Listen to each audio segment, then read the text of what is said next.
How to remove Temu minimum spend limit.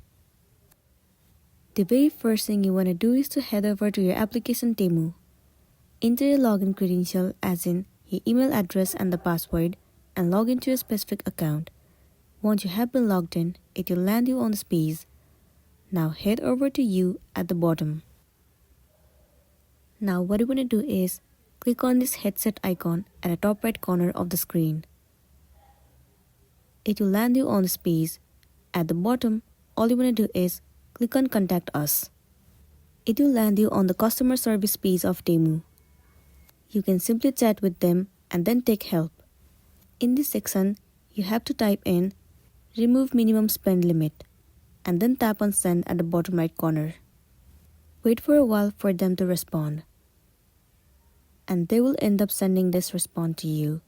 You have to click on No, I still want to remove the order limit. And then only they will remove the minimum spend limit. After that, you have to follow the on-screen process and then you'll be good to go.